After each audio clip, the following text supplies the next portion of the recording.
বন্ধুরা, বর্ষাকালে সন্ধেবেলা চায়ের সঙ্গে হোক কিংবা দুপুরবেলা গরম ডাল ভাতের সঙ্গে যদি সম্পূর্ণ নিরামিষ এই রকম একদম মুচমুচে, আপনারা শুনেই বুঝতে পারছেন যে এটা কতটা মুচমুচে হয়, এই রকম রেসিপি থাকে তাহলে কিন্তু আর কোনো কিছুর প্রয়োজন হয় না।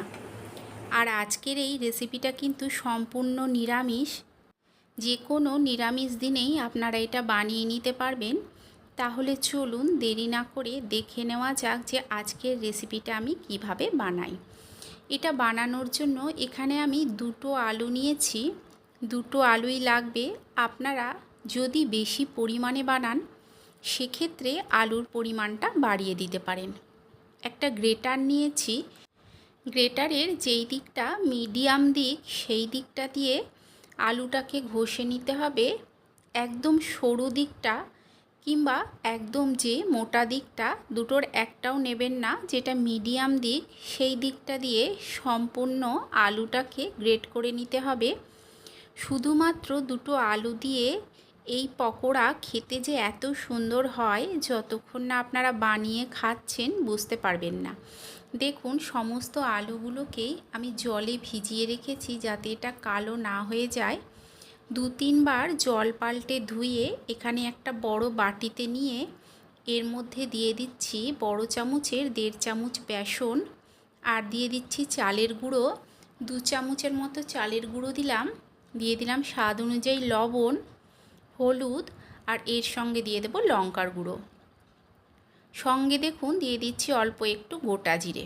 একেবারেই কিন্তু জল দেওয়ার প্রয়োজন নেই। চালের গুঁড়োটা দেওয়ার চেষ্টা করবেন, এতেই কিন্তু ভীষণ মুচমুচে হয়।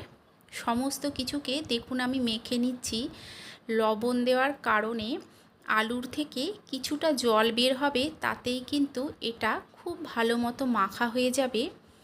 আলাদা করে যদি জল দেওয়া হয় তাহলে কিন্তু একেবারে পাতলা হয়ে যাবে। এটা মেখে নিয়ে আমি এটাকে ঢেকে 10 থেকে 15 মিনিটের মতো রেখে দেব।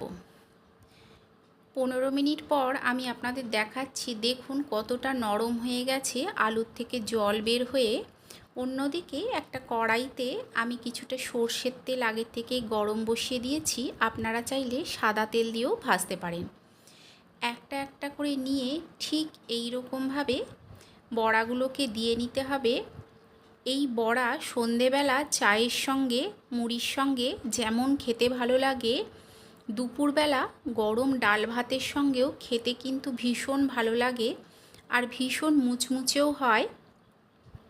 গ্যাসের ফ্লেমটাকে একদম লোতে করে বড়াগুলোকে ভাজতে হবে যাতে ভেতর অবধি সুন্দরভাবে ভাজা হয়ে যায়। হাইতে করে ভাজলে কি হয়, তাড়াতাড়ি ভাজা হয়ে যাবে, ওপর থেকে ভাজা হবে অথচ ভেতর থেকে কিন্তু কাঁচাই থেকে যাবে। যতটা সম্ভব চেষ্টা করবেন লোতে রেখে বড়াটাকে একটু সময় ধরে ভাজার।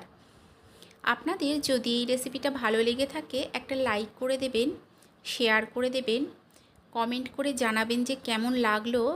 আর নিজেদের চেনা পরিচিত মানুষের মধ্যে শেয়ার করে দিয়ে তাদেরকেও দেখার সুযোগ করে দেবেন।